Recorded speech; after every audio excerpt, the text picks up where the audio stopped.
Assalamualaikum warahmatullahi wabarakatuh. Selamat pagi, Bapak. Sebelum berbincang-bincang lebih dalam, perkenalkan dulu Bapak. Nama saya Khairul Mujahidin. Saya adalah CPNS sebagai guru PAI di SD Negeri Payungan, Kecamatan Kaliwungu, Kabupaten Semarang. Monggo untuk Bapak silakan perkenalkan dulu.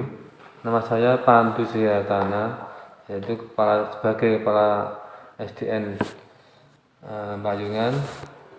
Di sini kami baru 1 tahun untuk dalam memimpin di SDN Payungan, Kecamatan Kaliwungu, Kabupaten Semarang.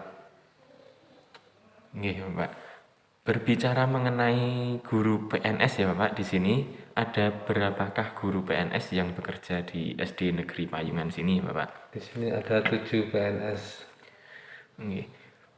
Selanjutnya bagaimanakah hasil instrumen penilaian guru selama ini? Apakah sudah bagus atau bagaimana Bapak? Ya sudah bagus, yang sudah bagus, tapi perlu peningkatan. Iya, bagus sekali. Berarti harus ada peningkatan kinerja nih Bapak. Jadi PNS itu harus memiliki 5 nilai-nilai pokok yang harus dilakukan. Yaitu ada disingkat menjadi aneka. Aneka itu singkatan dari akuntabilitas, nasionalisme, etika kerja, komitmen mutu, dan anti korupsi. Nah, ini materinya tentang itu Bapak akan saya tanyakan lebih lanjut. Khususnya di sekolahan sini, SD Negeri Payungan sini. Yang pertama tentang akuntabilitas. Akuntabilitas itu kan sebuah kewajiban untuk memenuhi pertanggungjawaban sesuai dengan amanah yang diberikan, sesuai ibaratnya sesuai SK-nya. Nah, selanjutnya untuk pertanyaan yang pertama, bagaimana Bapak menjalankan proses kepemimpinan di sini, Bapak? Ya, sini kami dalam menjalankan proses kepemimpinan, kami melihat para guru di sini dalam memimpin di menjalankan proses kepemimpinan di kelas atau di sekolahan itu kita melihat keadilannya itu kita pengamatannya itu semua rata, jadi tiap guru itu kita amati, kita mengadakan kepemimpinan yang sama juga. Ya. Selanjutnya, bagaimanakah kalau sikap tanggung jawab dari guru-guru PNS yang di sini? Tanggung jawab guru PNS di sini yang muda-muda itu malah lebih baik, lebih bagus daripada yang PNS yang lebih tua. Lebih tua itu biasanya sering gampang kayak gitu. Iya. Selanjutnya, bagaimanakah jika bagaimana juga tentang konsistensi kinerja guru yang ada di sini? Ya, kinerja guru di sini sudah bagus dalam bekerja, jadi sudah menjalankan tugas pokoknya sebagai guru. Oh iya, bagus sekali. Berarti sudah sesuai tupoksinya masing-masing ya Bapak. Terakhir tentang akuntabilitas, apakah di sini dalam pengelolaan BOS sudah transparan, Pak? Ya, di sini sudah yang jelas kami karena sudah tim itu otomatis sudah jelas. Jadi kami dalam membuat laporan penerimaan itu ada tim. Jadi saya sebagai penanggung jawab, pada bendara, ada membantu bendara untuk membuat laporan. Jadi ada 5 orang, sekitar 5 orang. Jadi semua tahu uang masuk dan keluar. Selain itu kami juga bersama dengan ketua komite. Jadi ada untuk memberi tahu tentang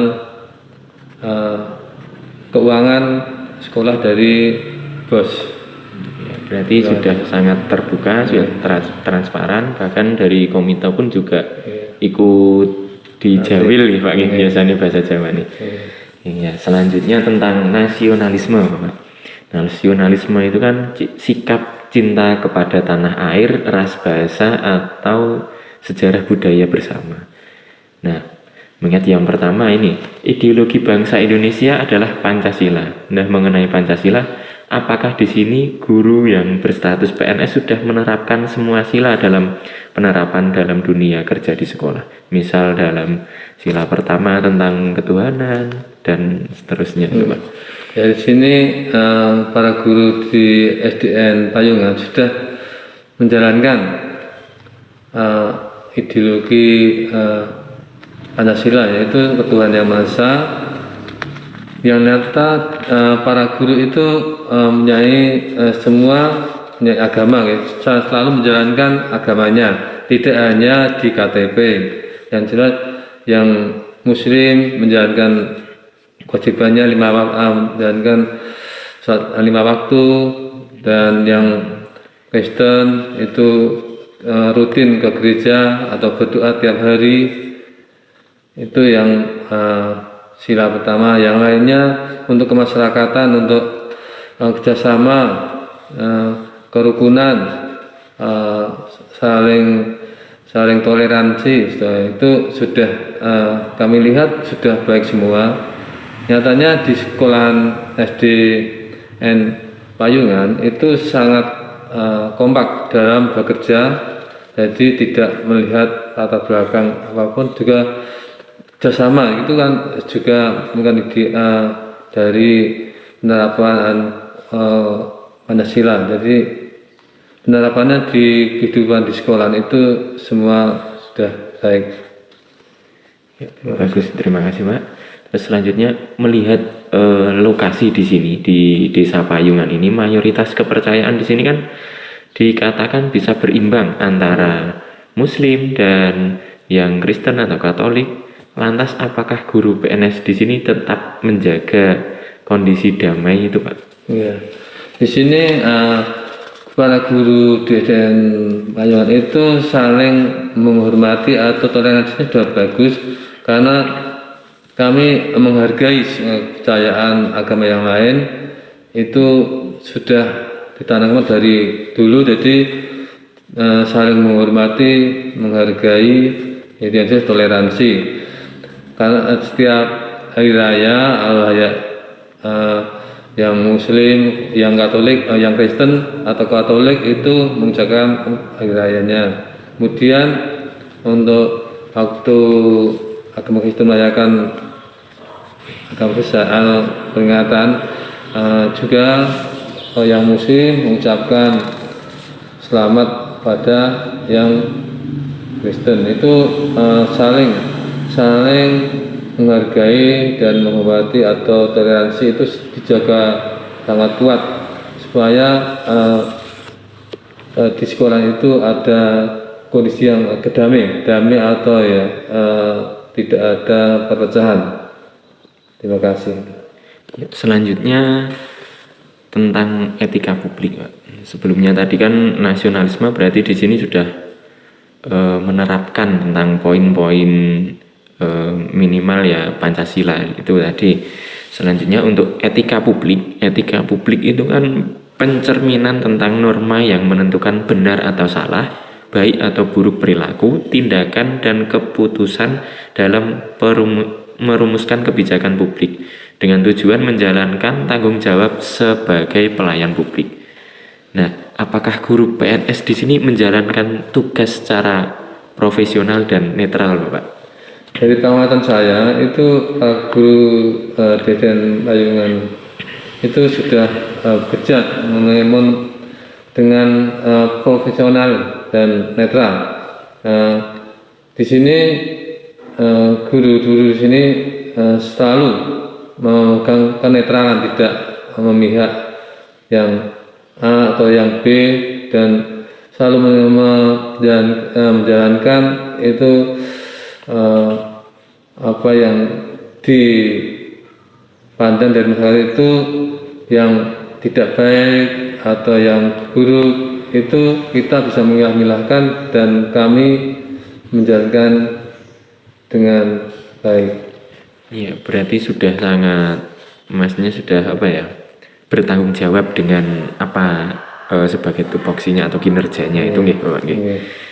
Selanjutnya misalnya kalau sekolah menghadapi lomba, apakah ketika membuat keputusan berdasarkan keahlian guru untuk jadi pelatihnya, pembimbing atau bagaimana? Ya itu jelas supaya hasilnya nanti yang dicapai hasilnya untuk maju dalam lomba itu biar mendapatkan paling tidak itu jangan paling bawah.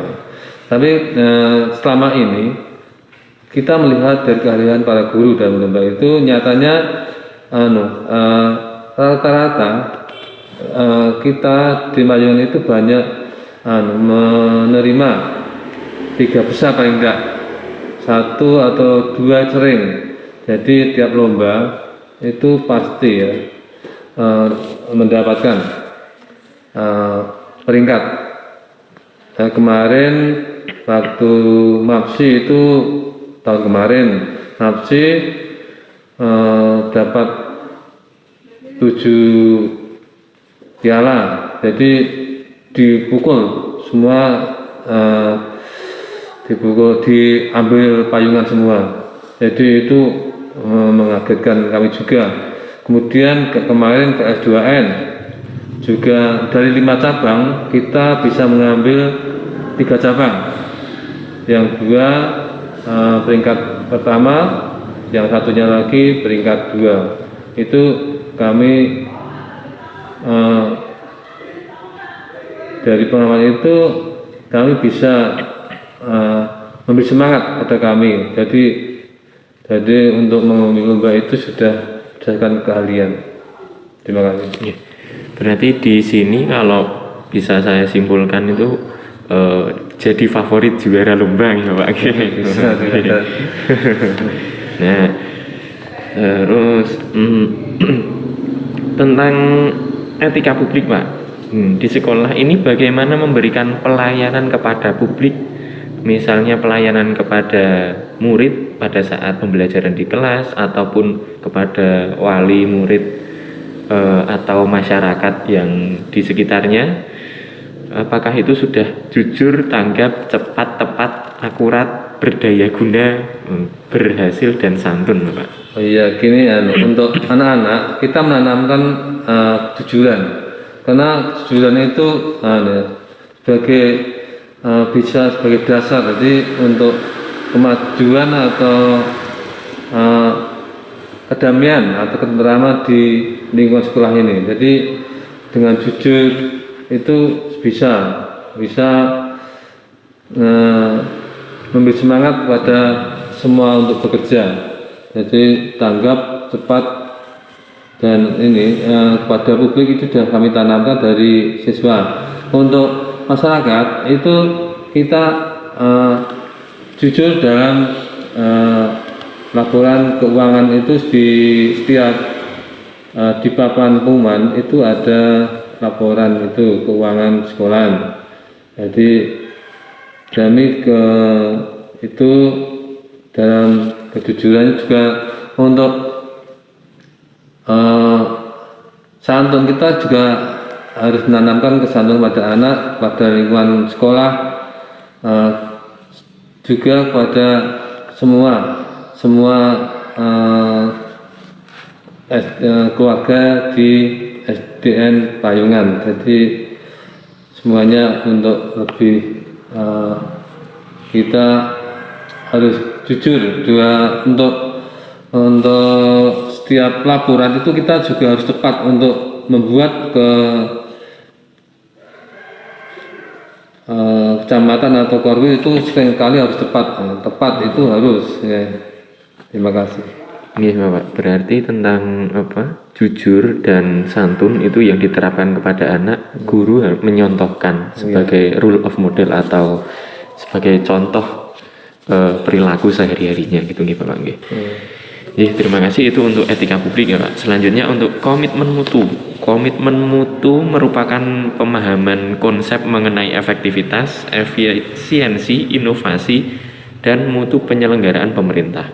Di sisi lain, mutu merupakan suatu kondisi dinamis berkaitan dengan produk, jasa, manusia, proses, dan lingkungan yang sesuai atau bahkan melebihi harapan konsumen atau pengguna. Konsumen di dunia pendidikan sekarang bukan hanya siswa, tapi ada orang tua, dan yang lebih luas adalah masyarakat. Nah, apakah sekolah memiliki target program kerja jangka pendek, menengah, dan panjang, Bapak? Untuk program kerja jangka pendek di sini setiap tahun kita membuat rencana kerja untuk 1 tahun. Itu jangka pendek 1 tahun ya. Itu untuk semua itu untuk kemajuan sekolah. Juga untuk menengah itu di sini tiap 4 tahun. Setiap 4 tahun itu kita harus membuat rencana ke depan 4 tahun.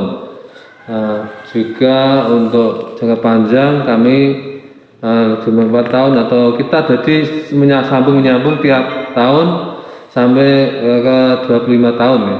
Jadi semuanya saling mengait. Jadi terencana, jadi tiap tahun rencana ini kita harus sinergi ya, atau apa ya, berkaitan antara tahun sebelumnya, tahun ke depan.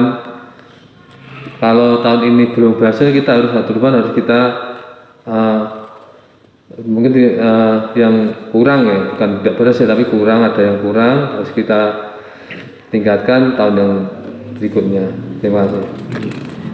Berarti ini program kerja jangka pendek, menengah, dan panjang ini juga masuk dalam mewujudkan visi misi sekolah gitu Bapak gitu. Ya, selanjutnya apakah guru di sini juga fokus kegiatan pada kepuasan pelanggan juga Bapak? Di lain sisi mengajar, membuat administrasi sekolah dan lain-lain itu?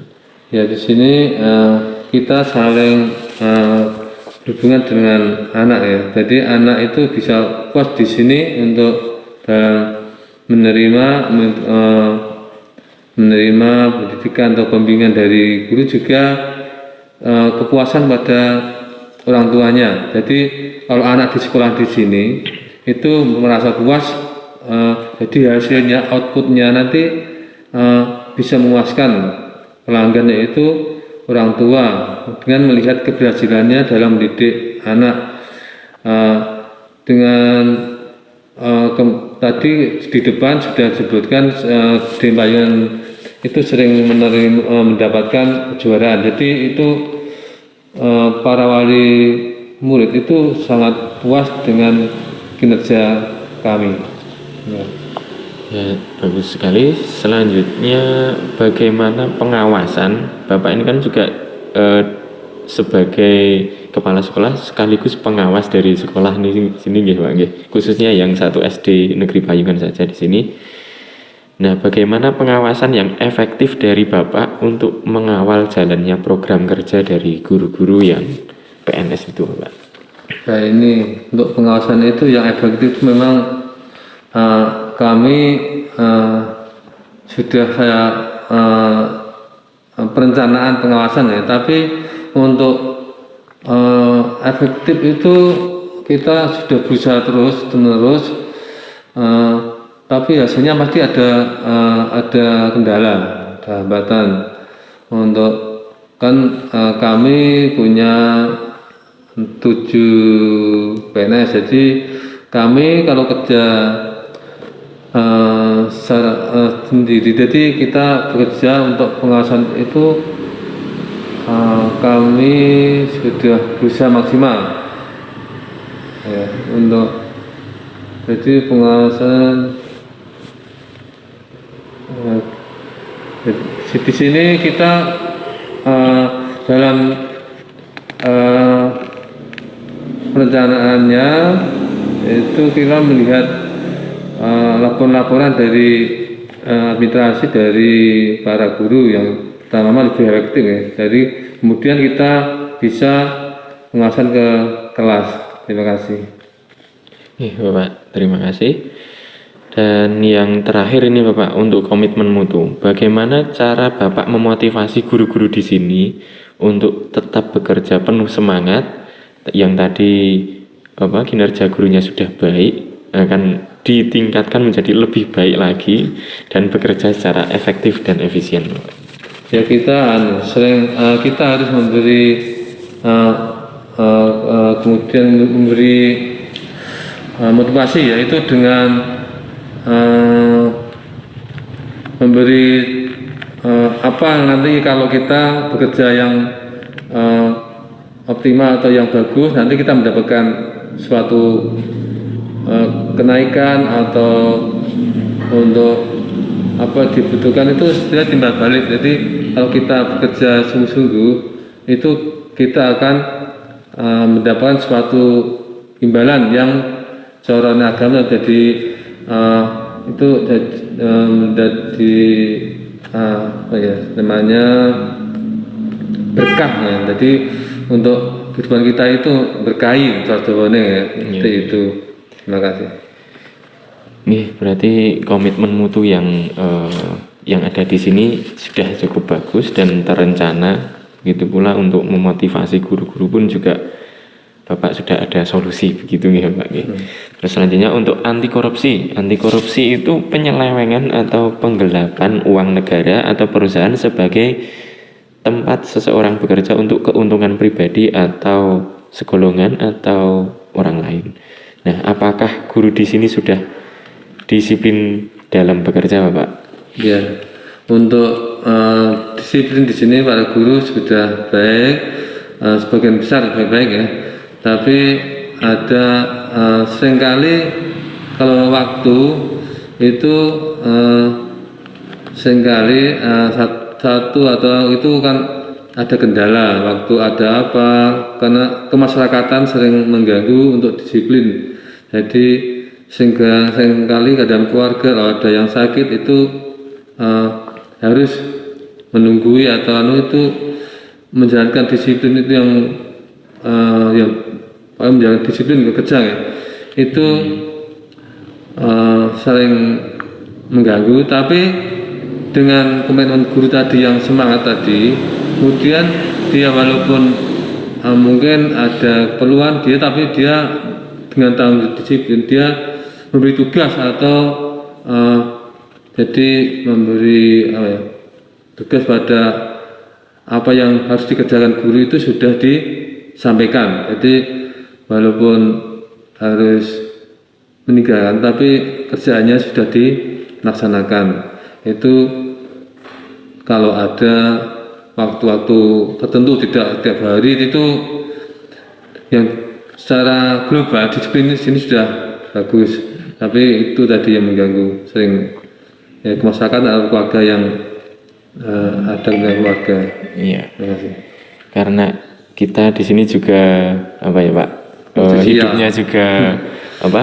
Sebagai hidup bermasyarakat juga, jadi tidak bisa memungkiri bahwa kita di rumah atau misal di keluarga pun dikasih apa ya, ada tanggungan seperti itu gitu Pak.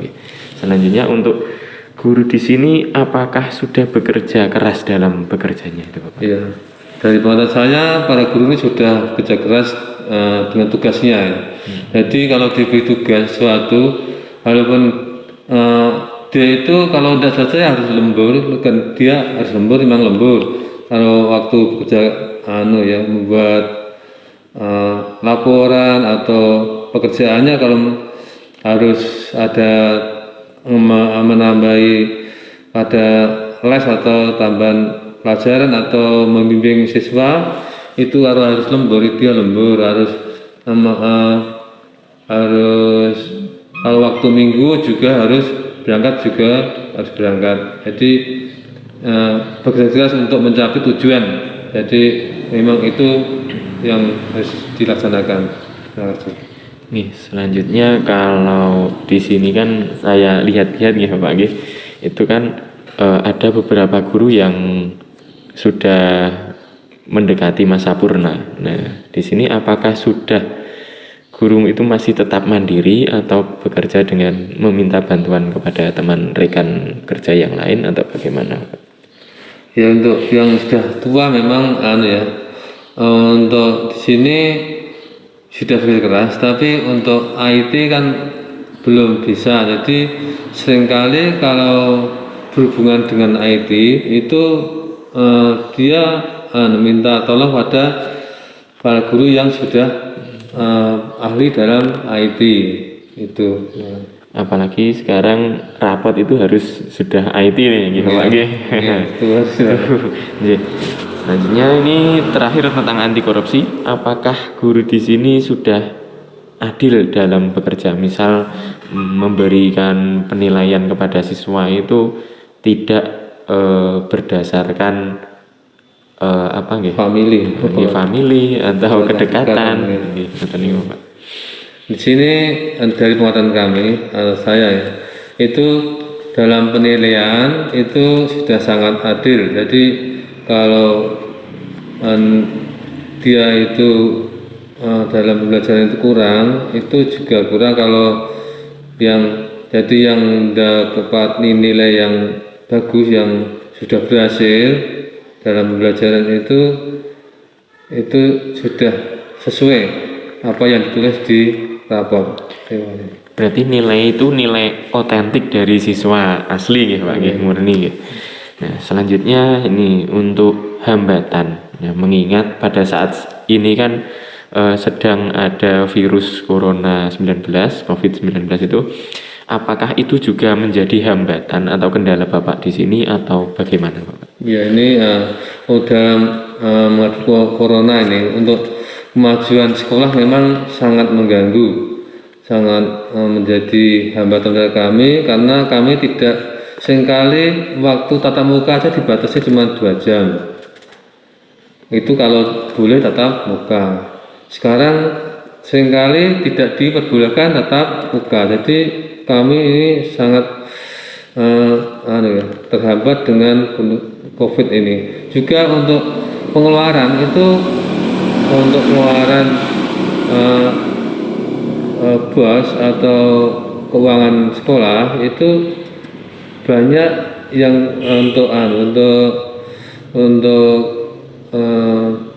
penanggulangan atau menunggangi virus corona. Jadi untuk beli masker, termogan, kemudian yang rutin itu antiseptik, kemudian juga sabun, air juga lebih banyak karena harus mencuci tangan, seringkali mencuci tangan. Itu pengeluaran sekolah itu menjadi lebih banyak. Seharusnya bisa untuk yang lain itu untuk kemajuan pendidikan, contohnya buku atau komputer untuk komputer juga untuk kemudian untuk mungkin bisa untuk ekstrakurikuler atau penunjang ekstrakurikuler itu mungkin bisa untuk dan band atau musik itu kan bisa ke situ. Karena ada virus maka kami banyak yang pengeluarannya dialokasikan untuk penanggulangan virus corona. Berarti aslinya Bapak udah punya rencana untuk belanja komputer, apalagi untuk persiapan yang ujian AKM itu nggih Bapak, kan berbasis komputer. Tapi nggih mau bagaimana lagi keadaan juga seperti ini. Nah, untuk selanjutnya ada tantangan. Apa sajakah tantangan yang dihadapi Bapak di sini? Ya, tadi tantangannya tadi sudah karena virus tadi yang menantang kami untuk maju. Kemudian juga untuk kemajuan tantangan kami adalah para guru yang sudah tua itu seringkali ya tadi IT belum bisa ya. Kemudian untuk tanggung jawabnya tadi gampangnya tadi di depan sudah jelaskan seperti itu. Juga gedung kami itu sebetulnya rusaknya sudah berat, tapi kami mengajukan untuk renovasi atau bangunan kembali DAK, tapi tidak pernah disetujui dari atas itu. Oke, Pak. Berarti upaya yang dilakukan dengan pengajuan bantuan tentang gedung ini sudah jenengan lakukan nggih Pak nggih. Baik dengan proposal maupun di data dapodik tentang bangunan sekolah itu sudah nggih Pak nggih. Tapi tindak lanjutnya dari pemerintah atau dinas pendidikan juga belum ada nggih Pak nggih. Terus selanjutnya yang terakhir nih Pak, apa sajakah resiko yang ditemui Bapak di sini Pak? Ya, risiko kami dalam memimpin di edisi ini tadi, kalau kami untuk dalam kedisiplinan para guru, kita kalau menegur itu risikonya yaitu kita seringkali gimana ya, tanggapannya kurang enak. Jadi ini membuat risiko kami yang saya temui. Kemudian untuk kemajuan, kemudian dimajukan di sini di SDN Payungan, kami kan bertetangga dengan MI atau sekolah lain ya. Jadi kami sangat sering kemarin mungkin ya itu risikonya kalau kita tidak disenangi dengan SD lain. Terima kasih. Berarti itu sebagai tantangan juga nih Pak untuk bisa SD Payungan ini, SD Negeri Payungan ini biar tetap eksis, tidak kalah dengan MI Payungan yang secara geografis itu letaknya berdekatan ya Pak. Nah mungkin cukup sekian Bapak, ini pertanyaan tentang aneka, hambatan, tantangan dan resiko dari saya. Terus mohon izin pamit, terima kasih, mohon maaf apabila ada banyak atau salah kata atau perilaku atau perbuatan yang kurang berkenan di hati Bapak. Saya mohon maaf sekali lagi. Terima kasih. Semoga Bapak dan guru-guru yang ada di sini selalu diberi kesehatan, keberkahan dan selalu menjalankan tugas dengan baik. Terima kasih Bapak. Terima kasih. Ya. Semoga Bapak saya akhiri. Wassalamualaikum warahmatullahi wabarakatuh.